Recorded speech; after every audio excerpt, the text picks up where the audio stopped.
Aslan, yükselen burcu aslan olan dostlar, Mayıs ayı burç yorumlarına hoş geldiniz. Güzel bir ay diliyorum. Öncelikle ve lütfen önce yükselen burcunuz, sonra güneş burcunuz, sonra biliyorsanız ay burcunuz ve hiçbirini bilmiyorsanız ama doğum haritanızda çok fazla aslan burcunda yerleşiminiz varsa ilk önce bu yayını izleyin sevgili dostlar.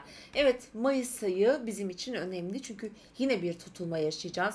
Hemen ilk 5 Mayıs'ta Akrep Burcu'nda bir ay tutulması yaşayacağız ve bu ay tutulması aslanlar için gerçekten çok önemli. Çünkü hayatınızın merkezini ilgilendiren konuları şöyle aktifleştirecek.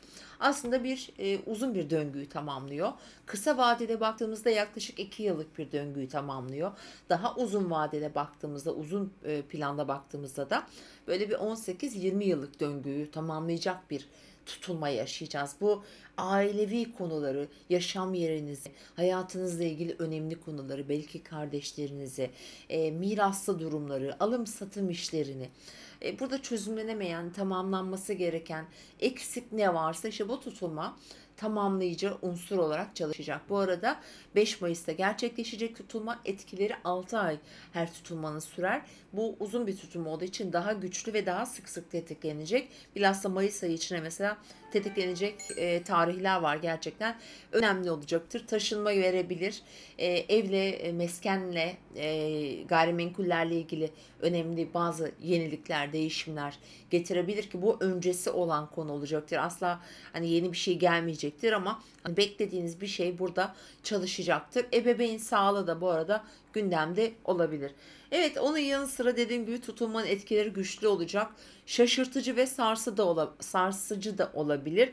Hemen çünkü 7 Mayıs'ta artık Yengeç Burcu'na geçen Venüs ilişkilerde bir takım arka plan enerjilerinizi hayata geçirirken hemen 9 Mayıs ve takip eden günlerde ise çok önemli bir kavuşum var.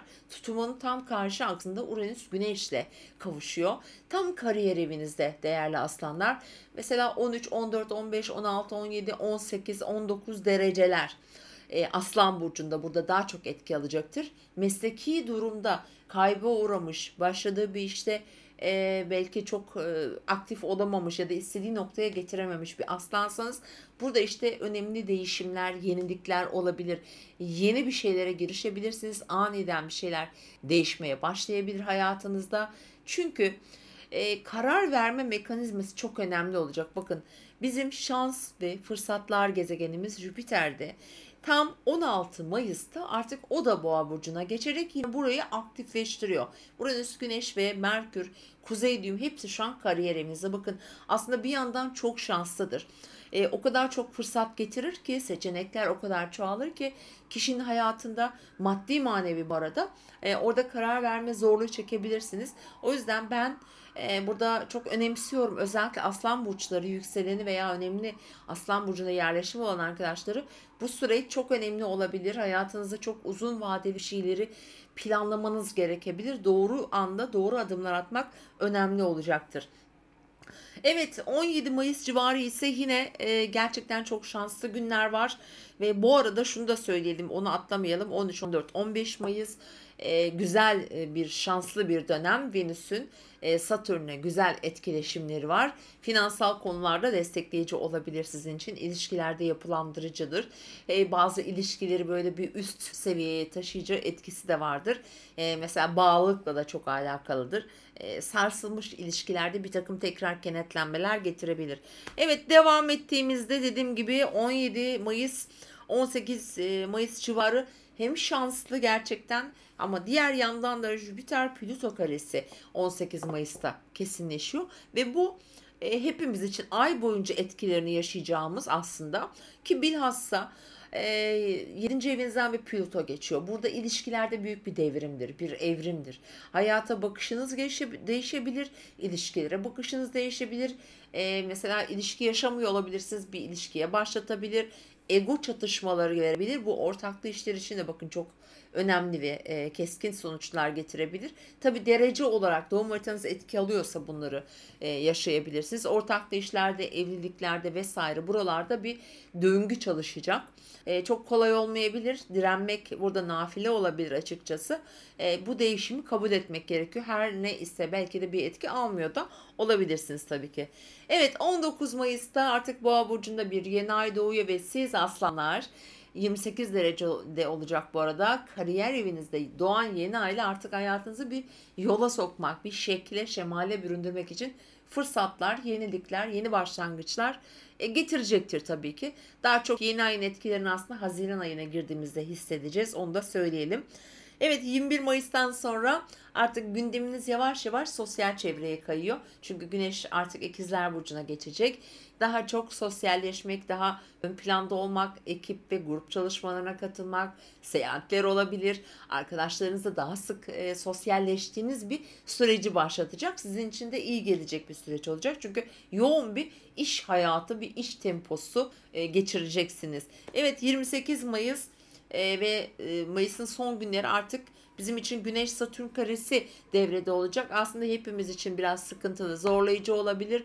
Güneş Satürn karesi genellikle finansal konularda. Çünkü Satürn piyasalar, para, bankalar, finansla ilgili konular o alanınızdan geçiyor. Dostlar, eş dost arasındaki ticari konulara biraz dikkat etmek gerekiyor. Bir takım sıkışmalar getirebilir açıkçası. Ödeme zorluğu getirebilir çünkü para evinizin karşısından geçtiği için. Oralarda geçici de olsa bir bunaltıcı günler yaşatabilir hepimize. Şimdi en önemli haberi en sona bıraktım. Sizin için çok önemli gerçekten. Mars yönetici gezegen, Mars bizim hareket, motivasyon, enerji gezegenimiz ve 2 aydır Yengeç burcundaydı ve 2 aydır gerçekten sizi zorlamış olabilir.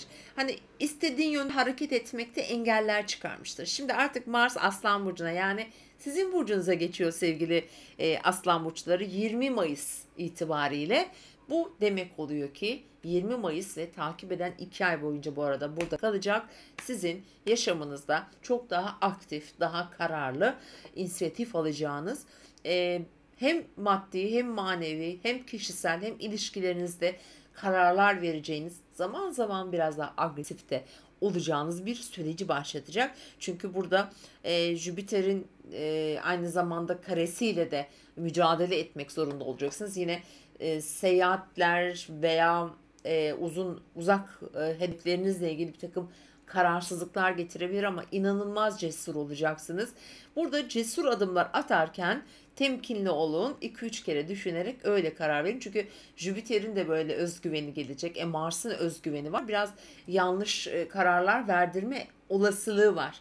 Bunu da hatırlatmak durumundayım. Ama genel olarak işte çocuklar, aşk, flörtler, seyahatler anlamında gerçekten hani Mars enerjinizi inanılmaz yukarılara taşıyacak bir 2 ayı yaşatacak sizlere. Evet, güzel bir Mayıs diliyorum. İzlediğiniz için teşekkür ediyorum. Eğer kanalıma da abone değilseniz lütfen abone olmayı ve yayına da beğenmeyi ya da küçük bir yorum yapmayı ihmal etmeyin. Tekrar görüşmek üzere. Her gün yaptığım günlük yorumlarda sizi aramızda görmek isteriz efendim. Hoşça kalın. Kendinize iyi bakın.